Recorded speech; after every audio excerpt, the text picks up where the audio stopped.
Hello everyone, this is AmberAnkNA here.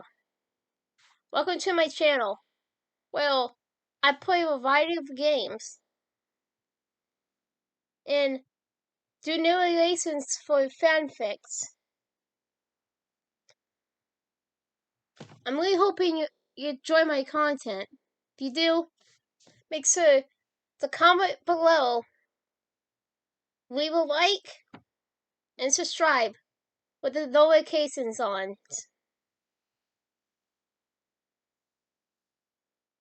Right, so next time, this is AmberAnkNA. Welcome to my channel. So, hi! Death Row, Chapter 2, Secrets. Produce will sat in her cell with a book she read 5 or 10 times cover to cover as she waited count time to pass. Counts were mandatory and required all prisoners to be on their bunks at 6 a.m., 11:45 a.m., and 3:30 p.m. 3:30 p.m., 8 p.m., and midnight.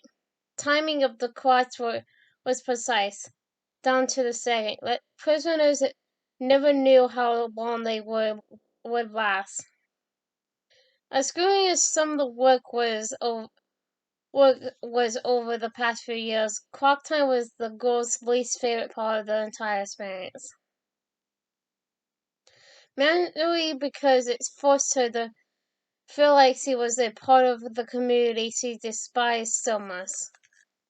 Being the only inmate at Central California Women's Prison on death row, she was treated much differently than the others 95% of the time. And she preferred it that way. Most prisoners serving time at the convicted murderer were sentenced to life. They would never have the opportunity to sit in front of a parole board in hopes of earning some semblance of the freedom back. This became their entire existence.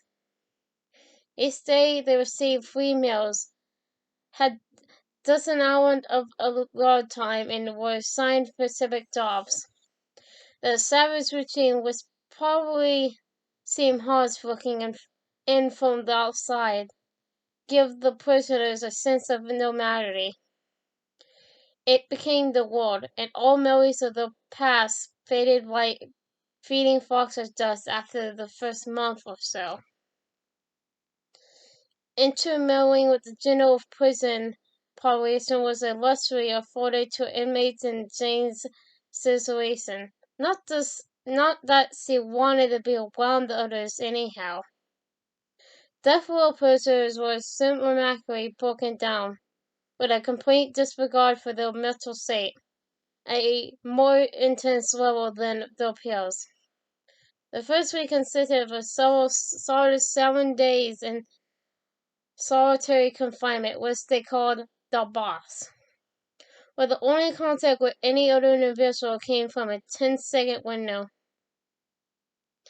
A triangle field, if you call it food, was slid in on the floor through a small slot under the door.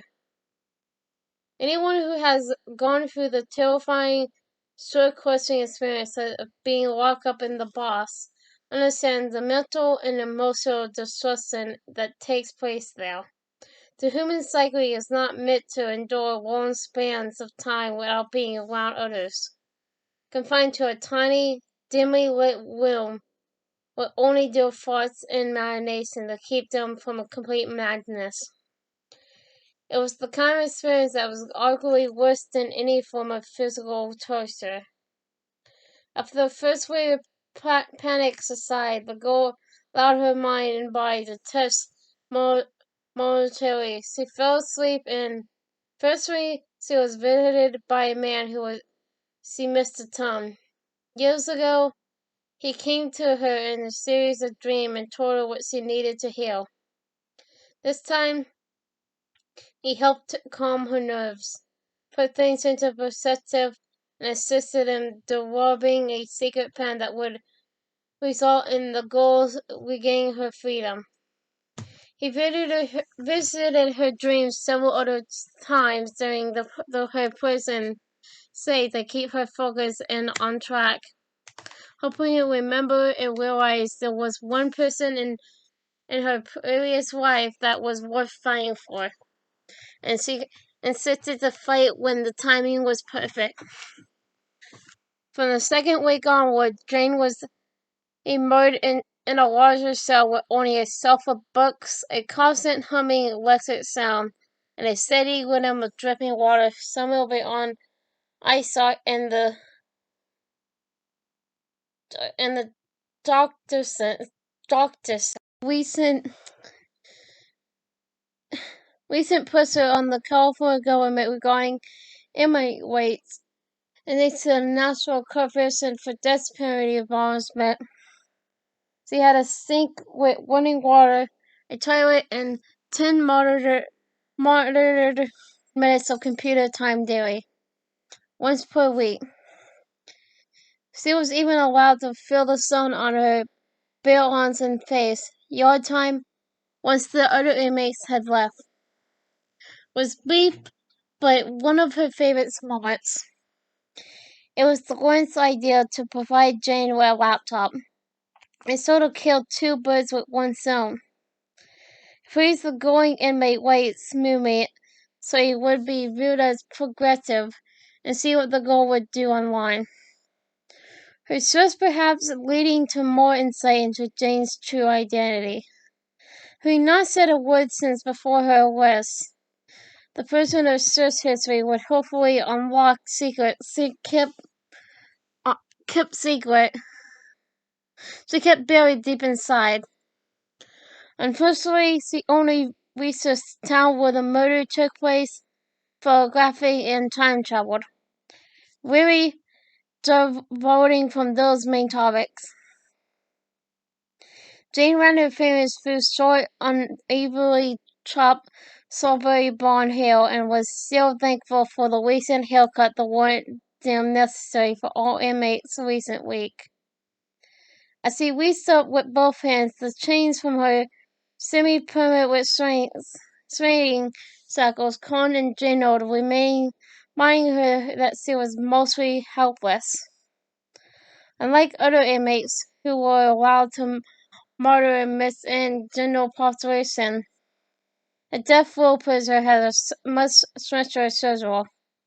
Her life followed a narrow line with every moment accounted for in 30-minute time blocks. As clock time ended, the girl looked up from her book and realized she had been thinking about her first night in the clock. She'd seen movies and TV shows where the beginning was tough for new prisoners, but wasn't prepared for the utter feeling of despair and campfire that washed through her early on.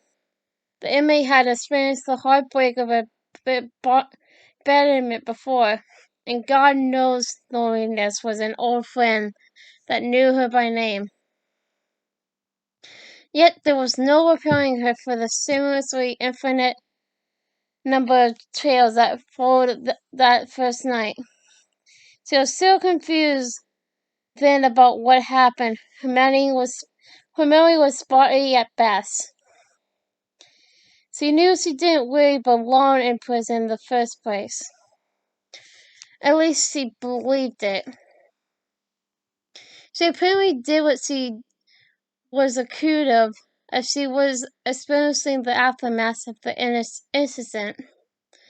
Evidently, the gun was in her hand, still pointed at the victim when it was confiscated.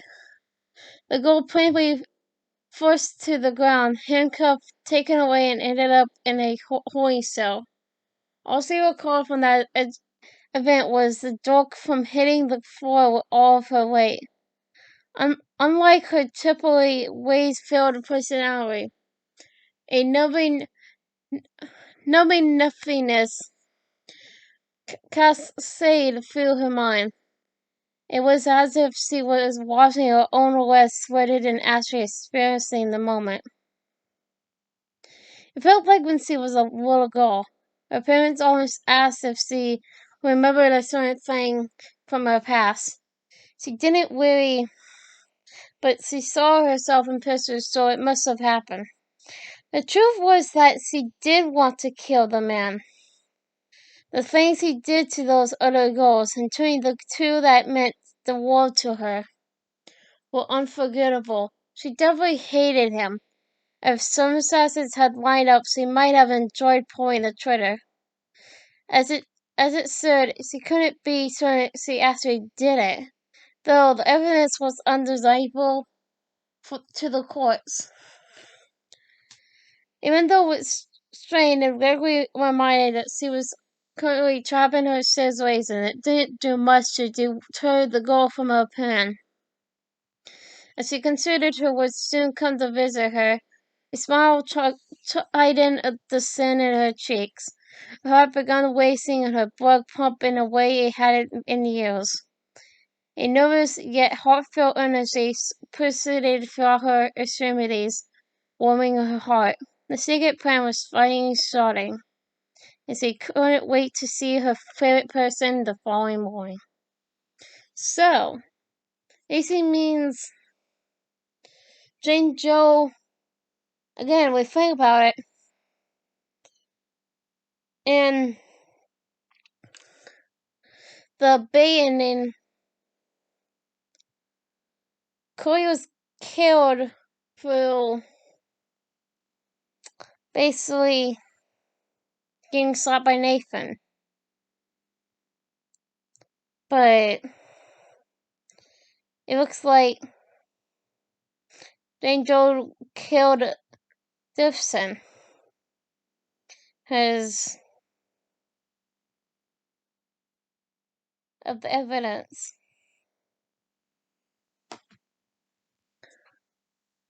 By the way, I'm probably really hinting at how Chloe's Jane Joe. At this point, I'm just gonna give up and say yes, it is. I'm doing a terrible job hiding it. I'm not recording this video. I'm not redoing it. I'm not. So this is gonna be left in. Same with chapter 1. So enjoy the spoiler. And totally know what I say about how don't tell anyone. Because at this point, it's pointless. Crazy Joe, that's the prisoner.